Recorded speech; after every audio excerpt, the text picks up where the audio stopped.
research about space syntax and urban economics, which basically relates the two fields. So I'm going to start with a major, where the paper centers on the main issue that economies organize themselves in space over time, resulting from materializations through localized actions from society, as James argues. Therefore, the question to be addressed is what has urban space to do with the urban economy? The paper is mainly about the spatial distribution of socioeconomic activity within and across the city. And the research focuses on how spatial accessibility plays a role in the way commercial and non-commercial property markets are distributed in the city, and in turn how the pattern of distribution of markets influence local centers to a measure of time. So we're combining two disciplines, urban economics, which is usually emerges as a way to overcome disease in the form of agglomeration, and the configurational theory that relates geometrical properties of the urban grid. So this raises questions of centrality, the notion of centrality that has been addressed by Hiller's pervasive centrality as a spatial process and grid formation. And in urban economic geography, centrality has been approached in terms of attractiveness. Now, very few literature review. This has been a background of how a process of urbanization of cities has turned from Balduini's analogy of agricultural development of a city, arguing that the growth of the city as an organizing network was formed from a single center or attraction, to the future urban models that allow different centers to be identified and based on different cities. Some of them are American cities like the Burgess model of Chicago, or even in the UK in Sheffield or Liverpool. So centrality then is a place where socioeconomic activities concentrate depending on location and connectivity. The competition for location is the ordering principle of organizing distances within the city and subsequently to form patterns of land uses. So this process of self-organization is seen as agglomeration of economies in which space becomes the outcome of trade-offs between location and cost of living. And this relationship is seen through one economic model that is used as a method, the principle of trade-off, often known as the bid rent theory. And this model describes the relation of land values and uses with their accessible location in the city.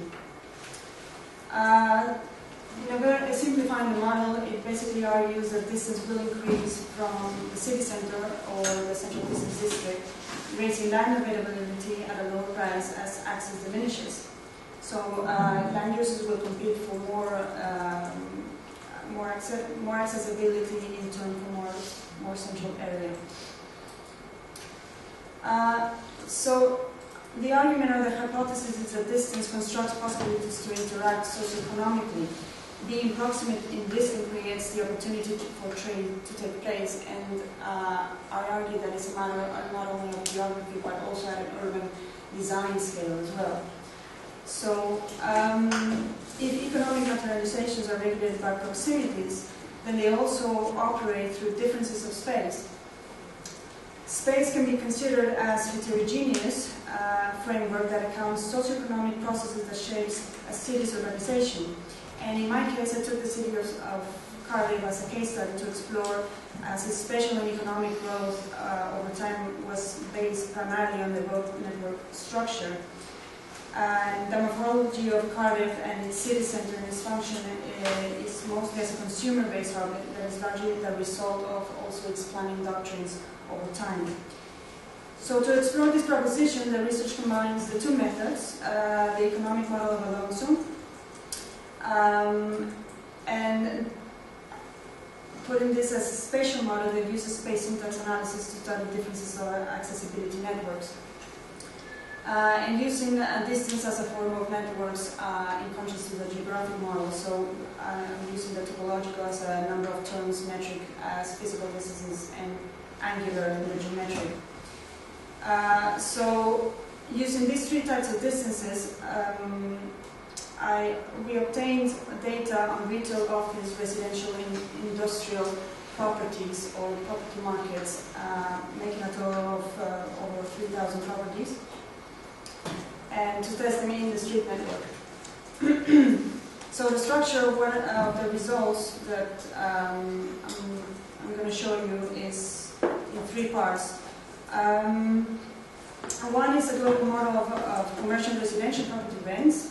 The second one is the activity locations that take form of sub-centers. And then finally the local architectural scale of mixed use within every local center, in which property rents are located upon an architectural building in the commercial residential building. So how do we measure? Instead of a dense urban area, we measure it from from the main street, the main thoroughfare that constitutes the city center, called Queen Street. And this street is composed by mainly retail activity, commercial activity, and with the highest pedestrian flows. Also gathering land use data throughout the whole city. And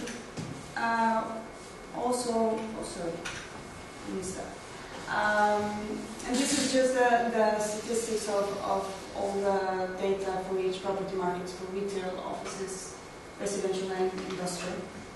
So what it results is a series of graphs for every type of distance from the city center outwards. So this kind of messiness in the graphs just tells us that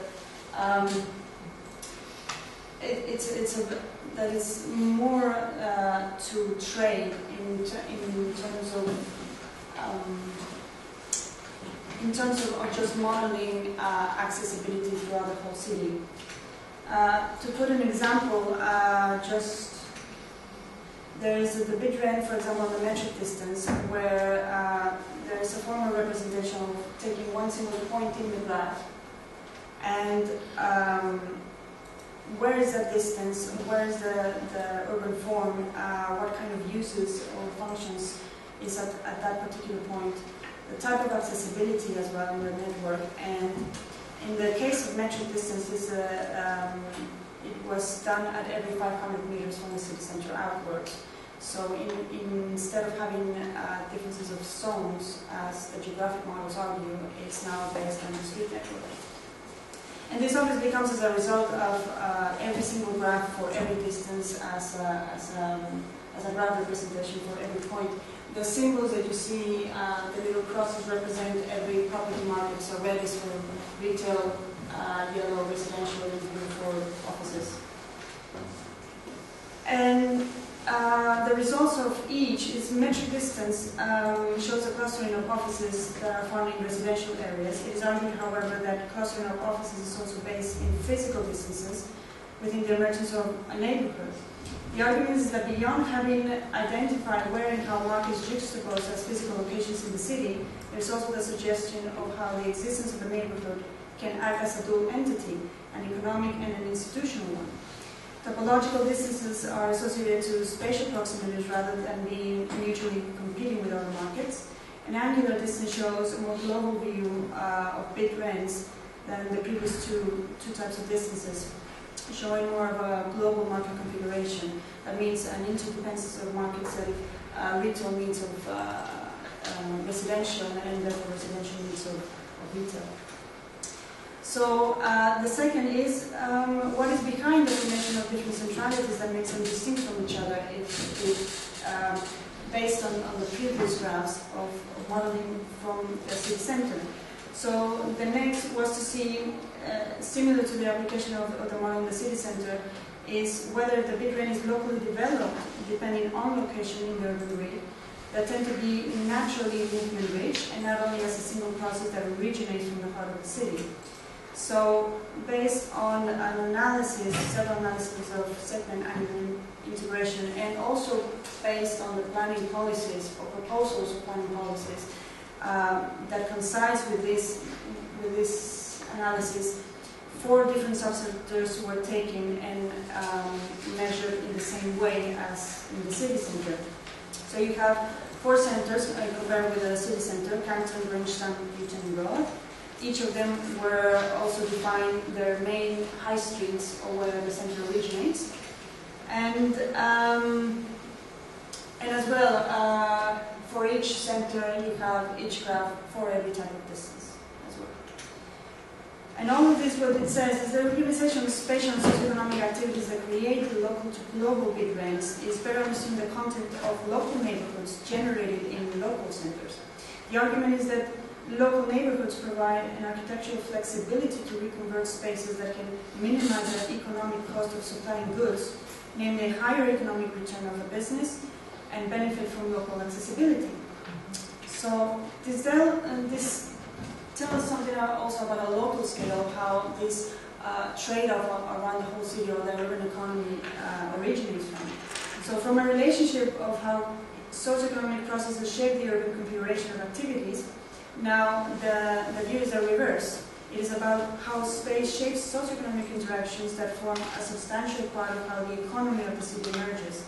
The way to view this is approached through the architectural unit of the commercial residential building, which represents a type of building that has the multiple function of containing living and shopping or working from home in the same real estate, and acquires a new meaning in terms of location and cost.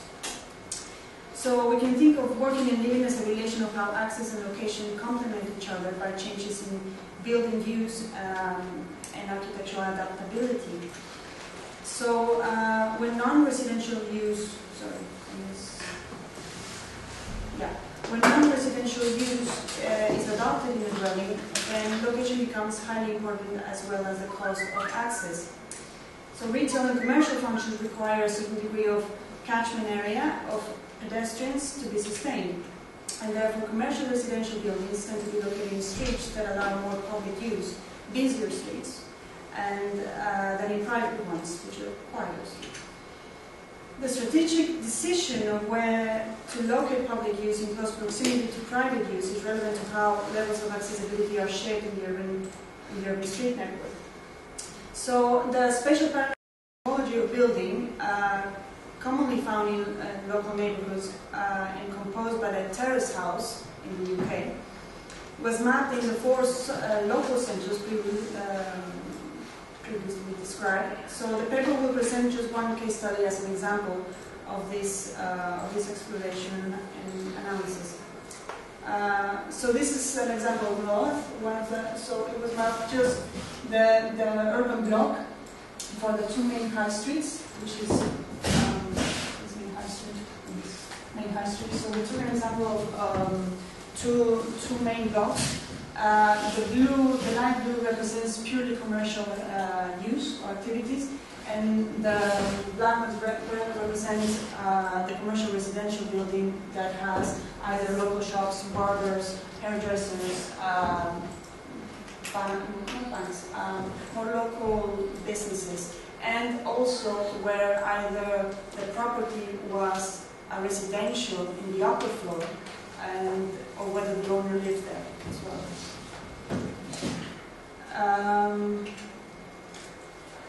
And this also tells us how accessibility is also shared locally, where you have a difference, for example, of a food warehouse such as a Tesco, which is a big brand of a supermarket, let's say, that has its own storage facilities and has the retail store, and on the side you have this local food market that is a self-supplier, and the owner lives above, under the same street, under the same high street. The commercial residential building emerges when residential and commercial uses compete from the same real estate. Therefore, the architectural result is not one use winning out over the other, but a building in which both can coexist. So in general, when competing uses are in the same street and land values are high enough to force more intensive use than just one story, two uses may be combined in the same building. So for example, in the illustration below, the example of the shop, the corner store, a very typically patterned in urban neighborhoods within a family's economic situation, they need to reconcile cost and income means that the family needs to make maximum use of its piece of land. It resolves the competition and the trade-off of accessibility over land between the two uses by putting them together in the same building. So finally, what it's a theoretical proposition that, based on this analysis, is that the interesting issue here is the way we can think about distance not only as a measure, but also as a form of relatedness in architecture and in the city. Distance is a process that combines mutual polarities at different scales. These polarities can be seen as the top-down distribution of markets versus the bottom-up human practices, or the market prices that trends versus the rent value of properties that are also dictated by free markets. The separation of uses versus the allocation of mixed uses by planning system versus the local design of creating trade in the local architecture unit that has the ability to having multiple functions in accommodating commercial and residential uses. And finally, the results show that testing bit rent curves with syntactical analysis created the opportunity to apply the model firstly in different locations around the city of Cardiff. And this allowed an interesting observation of how the bit rent can bridge the gap between the geography of land structure and the urban design scale of how mixed use are produced or generated. The relationship of space and economy can be summarized as an economy requires proximity, and proximity creates opportunity for economic activity. And I think it's a relation that still remains as a major gap to be addressed in many ways, and also in spaces of research. Thank you very much.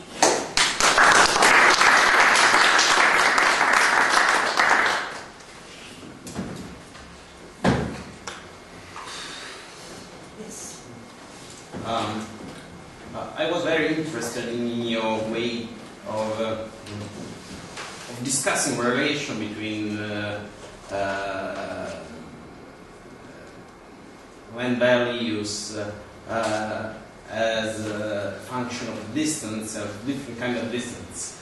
But unfortunately, I probably didn't catch a point. How have you selected the point from which the distance has to be determined? The distance. Sorry, this one.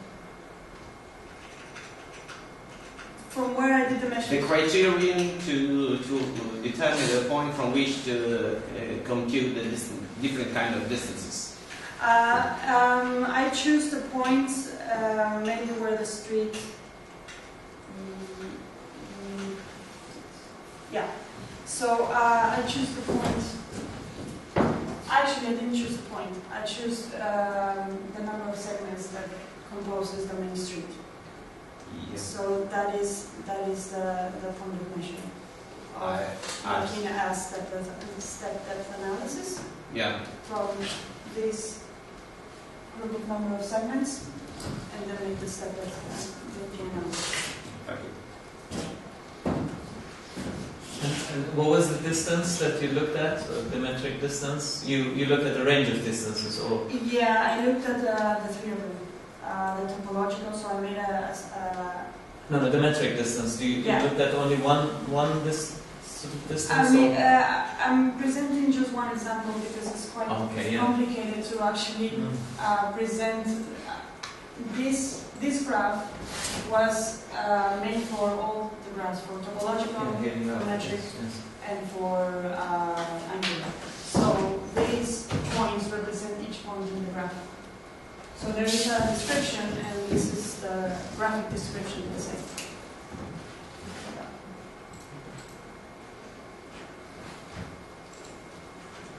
What does it lead you to say about the original, all that old bit rent stuff? Now you've looked at the reality of it as it really lays out in real space. Those were theoretical propositions about centrality in cities. How does what you have done lead to the review of that original, very early economic geography book? Well, I mean, I guess the bit rent is, many would criticize that it's a very old model, and why I'm using a very old model, but to me, the logic behind it still works. So there is still existing the relationship of cost and location, and why do people search to be or to buy a property or to rent a property elsewhere. But I guess, and that speaks of the way the city is configured and the way centralities are I don't know if emerge is the right word. Emerge.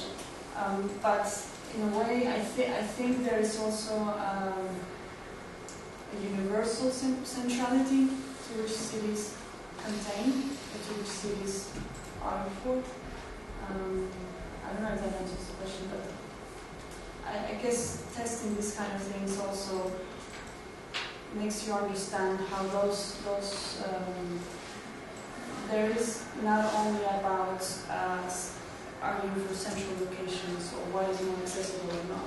Because a very local urban neighborhood can be accessible to the next neighborhood, to the next, without the necessity of commuting every day to the city center, and they make their own local economy.